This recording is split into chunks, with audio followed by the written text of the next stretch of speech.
ఈ రోజు పుట్టినరోజు జరుపుకుంటున్న టీడీపీల క్రాంతికి పుట్టినరోజు శుభాకాంక్షలు తెలియజేస్తూ పుట్టినరోజు అంటే గడిచిపోయిన కాలాన్ని గుర్తు చేసుకోవడం కాదు, సంబంధించవలసిన కార్యములను గుర్తుంచుకొని సమయాన్ని అది జాగ్రత్తగా చూసుకోవడం కోసం మీకు ఎన్నిటికీ తరగని ఆయుర్వేద్యములు అష్టైశ్వర్యములు సుఖశాంతులను ప్రసాదిస్తూ నూరిలో మంచి పేరు తెచ్చుకునేలా జీవించమని ఆ భగవంతుణ్ణి వేడుతూ క్రాంతి కుమార్ నీకు హార్దిక జన్మదిన శుభాకాంక్షలు తెలియజేస్తున్న సతీమణి అన్న తనయులు ప్రణవ్ ఆజాద్ మరియు వివిధ నుంచి హ్యాపీ హ్యాపీ బర్త్డేలు మళ్ళీ మళ్ళీ చేసుకోగా శుభాకాంక్షలు అందజేయమా మిత్రమా.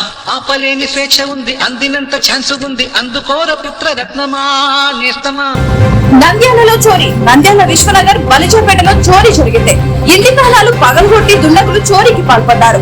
బాధితుడు నాగేంద్ర వివరాల మేరకు తన బంధువుల ఇంటికి ఫంక్షన్ కి సోమవారం వెళ్లగా స్థానికులు సమాచారం ఇవ్వడంతో నేడు ఇంటికి వచ్చి చూడగా దొంగలు ఇంటి తాళాలు పగలగొట్టి ఇంట్లోని 2.20 వేలు అలానే 7.50 తులాల బంగారం, కొన్ని పట్టు చీరలు అపహరించారని తెలిపారు. ఘటనా స్థలానికి పోలీసులు చేరుకుని కేసు నమోదు చేసి దర్యాప్తు చేపట్టారు.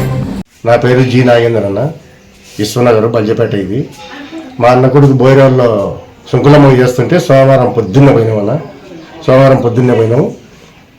అట్లా చూసుకుని మేము అక్కడనే ఉంటే మాకు ఇంటి పక్కల వాళ్ళు ఫోన్ చేసినారన్న, మీ ఇల్లు చాలా మొదలు పెట్టినారని. దాంట్లో 2,20,000 క్యాష్ ఉందన్న, 5 తులాలు ఒక బంగారు, 23 గ్రాములు ఒక బంగారు ఉందన్న. ఇవాళ ఉదయం మా ఇంటి పక్కల వాళ్ళు ఫోన్ చేస్తే వచ్చినామన్న. మేము ఇద్దరం 2 జతల కమ్మలు, 2 చైన్లు, 2 దండలు, చీరలు, పట్టు చీరలు అన్ని కేసు పెట్టినారు. వచ్చిన సార్ వాళ్ళు వచ్చి చూసుకుపోయినారన్న. మళ్ళీ వస్తామన్నారు, ఫింగర్ ప్రింట్స్ వాళ్ళని పంపిస్తాను అని పోయినారు. ఎవరికన్నా అనుమానం ఉందా మీ మీద? మాకు ఎవరికి లేదన్న. మేము సంవత్సరంన్నర రోజులు రాజమండ్రిలో ఉన్నామన్నా. మొన్ననే వచ్చినాం, అప్పుడు ఏం జరగలేదు మాకు.